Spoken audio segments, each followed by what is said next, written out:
یہ ہے جو بعض اوقات لوگوں کے ذہنوں میں ایک شبے کے طور پر یا ایک سوال کے طور پر پیدا ہوتی ہے۔ ہم جب سے دارالعلوم قائم ہوا 14 اگست کی تقریب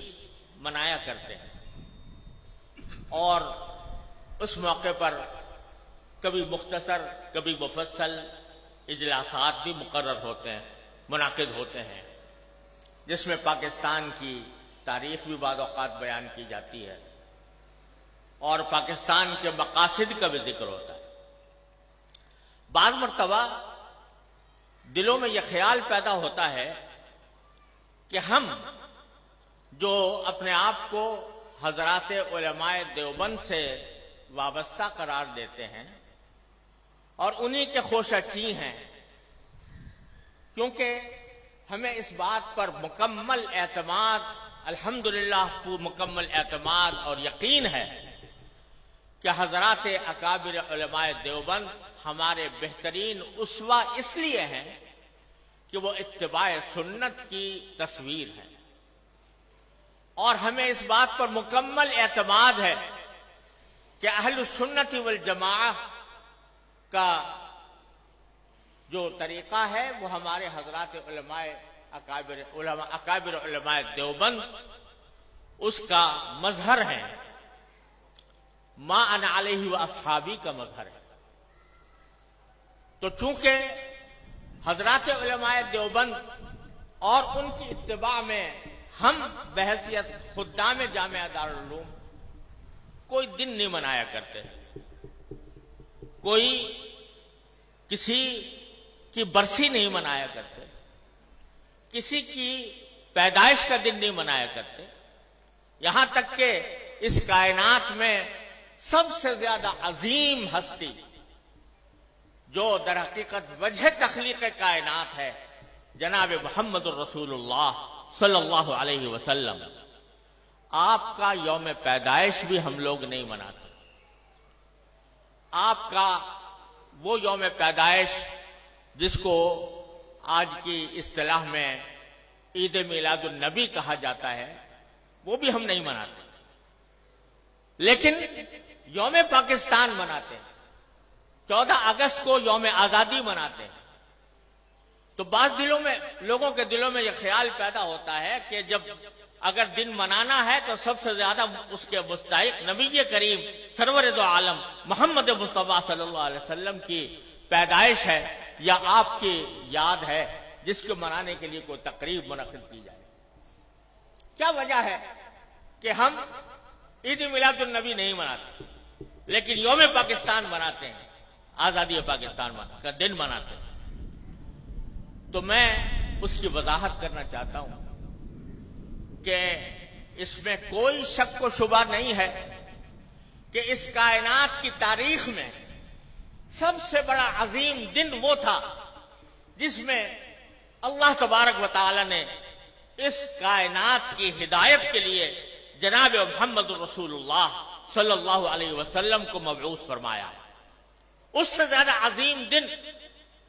انسانی تاریخ میں کوئی اور نہیں جس میں آپ تشریف لائے، لیکن آپ ہی کی تعلیمات اور آپ ہی کی سنت اور آپ کے جانثار صحابہ کرام کی سنت یہ ہے کہ انہوں نے کبھی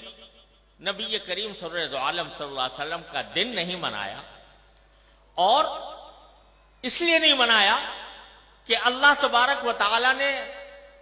رسول کریم صلی اللہ علیہ وسلم کو اس لیے مبعوث فرمایا تھا تاکہ آپ کی ہدایت کی روشنی سے یہ کائنات منور ہو اور لوگ آپ کی تعلیمات کی اتباع اور پیروی کریں۔ آپ کی ذات والا صفات وہ ہر قسم کی رسمی کارروائیوں سے کہیں بالا تر ہے، اور حضرات صحابہ کرام جو آپ کی زندگی کے ایک سانس کے بدلے اپنی ساری زندگیاں نچھاور کر سکتے تھے، انہوں نے کبھی یہ دن نہیں منایا۔ جب انہوں نے جو کوئی چیز نہ منائی ہو اور انہوں نے اس سے اعتراض کیا ہو اور اس کے بجائے ساری زندگی اتباع سنت کی کوشش کی ہو، اس کو اگر ہم منانا شروع کریں تو دین کے اندر ایک اضافہ ہوگا، دین کے احکام میں ایک اضافہ ہوگا، اور دین کے کام میں کوئی اضافہ وہ بدعت کہلاتا ہے۔ من احدث فی امرنا ھذا فہو رد، تو وہ بدعت بن جاتا ہے، کیونکہ وہ ایک مذہبی معاملہ ہے۔ عید میلاد النبی مذہبی تقریب کے طور پر منائی جاتی ہے، مذہبی عید کے طور پر، عید کا نام اس کا رکھا گیا ہے، اور وہ مذہبی تقریب ہے۔ اور مذہبی تقریب اگر کوئی شخص مذہب کا حصہ سمجھ کر وہ بنائے گا تو دین میں ایک اضافہ ہوگا جس کا نام بدعت ہے۔ اس لیے ہمارے اکابر علماء کرام نے اس بنانے کا اہتمام نہیں کیا۔ جہاں تک یہ 14 اگست کا تعلق ہے،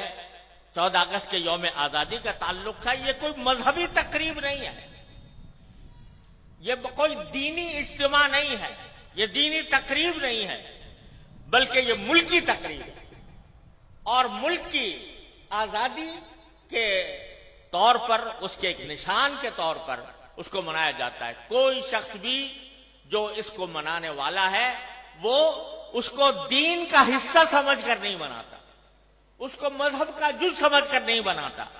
بلکہ ایک ملکی تقریب ہے۔ ایک ملک کا اللہ تبارک و تعالیٰ نے ایک ملک ہمیں عطا فرمایا، اور ایسا ملک عطا فرمایا جس کی تفصیل مولانا عزیز الرحمان صاحب نے بیان کی ہے، تو وہ ہم ایک ملک کی تقریب کے طور پر بناتے ہیں۔ بدعت اس وقت بنتی ہے کوئی چیز جو شریعت میں نہ ہو اور شریعت کا حصہ اس کو بنا دیا جائے، لیکن یہ کوئی شریعت کا حصہ نہیں، یہ کوئی دین کا کوئی دینی تقریب نہیں، دینی عید نہیں، دینی مذہب نہیں، دین کا کوئی مذہبی حصہ نہیں، لہذا یہ ایک ملکی تقریب ہے۔ اور یہ ایسا ہے جیسے کہ اگر کوئی شخص اپنے گھر کے اندر کوئی کسی اپنے گھر کی تعمیر ہوئی اور اس تعمیر کے اوپر کوئی اجتماع کرے، کوئی دعوت کرے، تو یہ کوئی مذہب کی تقریب نہیں ہے، کوئی دین کی تقریب نہیں ہے۔